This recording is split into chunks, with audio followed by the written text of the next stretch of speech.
Nagkakaroon ako ng alaala. Amelia Watson? Nakabalik na ako. Alam ko na kung sino ako ngayon. Alam mo, Natatandaan mo ba? hindi niya alam. Naku. Ako, hindi si Jonathan Watson. Ako si Amelia Watson. Si Amelia Watson. Tama yan! Medyo magandang kastilyo. Kumusta naman ang asawa ko? Ang asawa ko? Ano ang ibig mong sabihin? Anong ibig mong sabihin? Maliit na madaldal?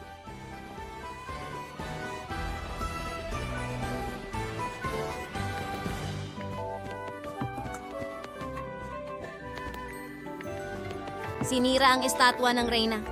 My Pearl.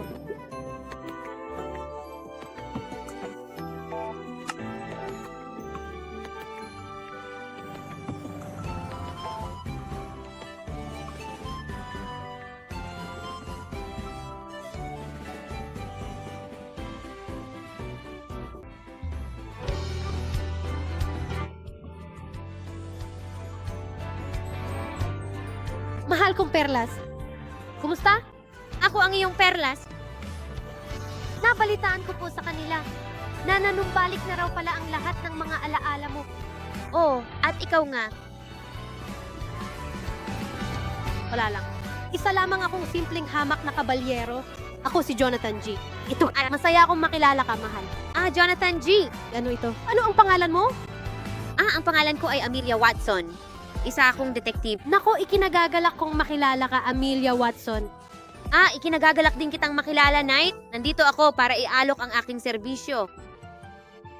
Iiwan na kita dyan. Sana ay maging matagumpay ka sa iyong serbisyo bilang detective. Salamat, Knight. Sabihan mo lang kung matutulungan kita. Sige, syempre. Paalam. Balitaan na lang kita. Ingat. Buti. Paalam. Anong dati mong ngalan? Ako si Jonathan na may G. Si Jonathan na may G. Tama yan. Mukhang ang pinakamasama, ang ating kinatatakutan ay nagkatotoo na. At kahit ang reyna ay hindi ako maililigtas.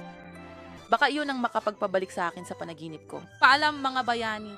Oo, magpapahinga ako hanggang bukas at magkikita tayo pagkatapos. Oo. Sige po. Sana ay maging maayos ka, Isa. Amelia Watson. Naku, salamat Jonathan, kasama si G, binabati kita sa iyong panalo. Salamat, pinahahalagahan ko ito. Salamat, pinahahalagahan ko ito. Nakakadurog ng puso ito. Magkikita tayo ulit. Ano ang problema? Hindi. Wala lang yun.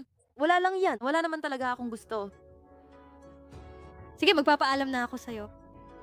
Magandang pahinga sa gabi. Magandang gabi po. Magkikita tayo bukas. Salamat sa iyong tulong. Paalam. Ayos ka lang ba rito, Jonathan? Kamusta ka? Masakit ito, pero nakalimutan na niya ako, dat ayos lang iyon. Hindi, naalala niya. Mga buhay, Hindi tayo maaaring sumuko. nagkanya-kanya na kami. Hindi ka pa pwedeng sumuko. Kung tunay na pag-ibig nga naman, kailangan ko na siyang pakawalan. Naniniwala akong mali na ipagpilitan ko siya sa akin kahit ayaw niya. Maaring mayroon siyang ilan. Kung maalala niya ako, baka may magustuhan pa siya.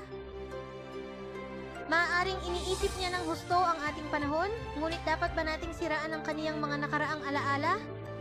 Ang mga alaalang binuo niya sa loob ng maraming taon at maraming buhay niya at lahat ng bagay na nauna sa kanya.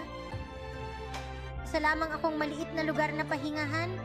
Masaya ako na kahit sandali lang ay nakasama ko siya sa kanyang paglalakbay. Sana'y maalala niya ito sa sandaling ito ng may pagmamahal. Ang sandaling ito ng may pagmamahal. Masaya ako na naging bahagi ako ng kanyang paglalakbay, kaya huwag kang umiyak. Ayos lang. Nasa kapayapaan ako. Panatag na ang loob ko rito. Noong unang panahon, may isang kabalyero. Dahil nawala na ang kanyang mga alaala at nakalimutan na niya ang lahat ng kanyang pinakamamahal. Sa wakas ay natagpuan na niya ang isang maningning na liwanag, isang nagniningning at maliwanag na liwanag, isang kasama na matatawag niyang tunay na tahanan. Batid at alam ng lahat ng mga tao na matatapos at lilipas din ang mga araw na ito. Magiging sila pa rin kaya ang parehong mga tao na katulad ng sa kasalukuyan? Hiniling niya ng buong puso na sana ay hindi na kailanman muling magbabalik ang anumang mga alaala para magawa niya. Sa mga mapayapang araw na ito, itinatago niya ang kanyang mga paniniwala sa kanyang puso. Sapagkat alam niya na ang mga makasariling kahilingan niya ay hindi kailanman maaaring maging totoo. Mukhang iyon na! Tila iyon na ang katapusan ng kanyang kwento sa ngayon. Isang kwento ng kabalyero. Ito ay isa lamang itong simpleng kwento ng isang kabalyero. Oh, ito ay... Huwag kang umiyak! Huwag kang umiyak, mahal kong mga tinig sa aking isipan. Isa lamang itong maliit at kalokohang kwento. Siyempre, walang paraan na totoo iyon. Ginawa ko ito para ibigay sa library. Tiyak na pahahalagahan ng aklatan ang ganitong